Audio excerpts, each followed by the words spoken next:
Right now, for the first time in World Cup history, the top four ranked teams on the entire planet are all standing in the semifinals. That has never happened before. Not once. And in the next few days, two of them are going home. Here's why this matters. Whoever wins on July 19th becomes the world champion, but the actual outcome doesn't come down to that one game. It comes down to two separate matches happening days earlier on opposite sides of the country.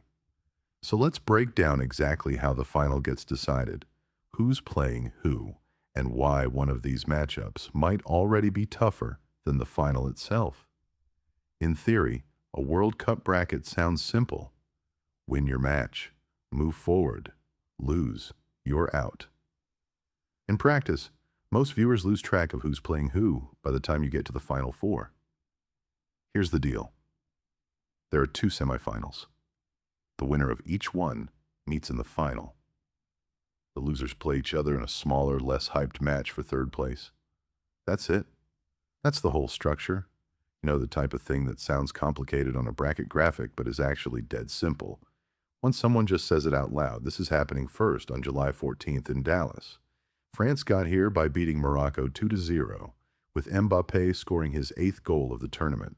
Spain got here in a way that's becoming a pattern, a late substitute named Mikel Merino coming off the bench and scoring the winner. Again, this sounds simple. It isn't. Spain hasn't been in a World Cup semifinal since they actually won the whole thing back in 2010.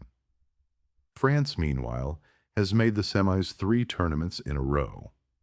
One team has the recent trophy. The other has the recent momentum. This one happens a day later, July 15th, in Atlanta. And it's the messier story of the two.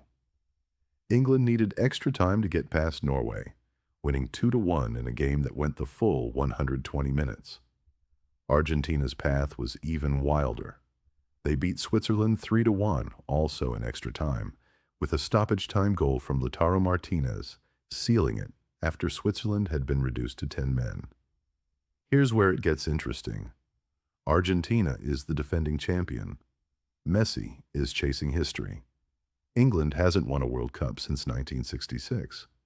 And every single time they've gotten close, something has gone wrong. This is the exact kind of matchup that either becomes a coronation or a heartbreak. And honestly, nobody really knows which yet. Here's the part most people are missing. This is officially the first time ever that the top 4 FIFA-ranked teams in the world have all reached the World Cup semifinals in the same tournament. Not the most talented 4, not the most famous 4, the actual top 4 by ranking. That's not a coincidence you can just shrug off. It means whoever wins this tournament isn't just getting lucky with the soft bracket. They're beating the best of the best, in order, all the way through. So here's the real answer. The final isn't decided by the final. It's decided twice, days earlier. Once in Dallas, once in Atlanta. Whoever survives France versus Spain walks into MetLife Stadium with European pedigree on the line. Whoever survives England versus Argentina walks in, either chasing history or defending it.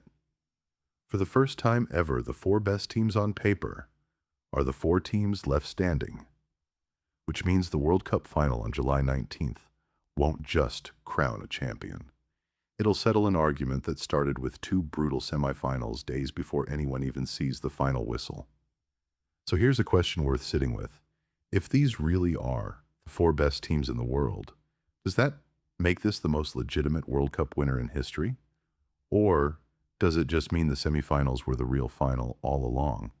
If this helped you actually understand how we get to July 19th, subscribe, because I'll be breaking down the final the second we know who's playing in it.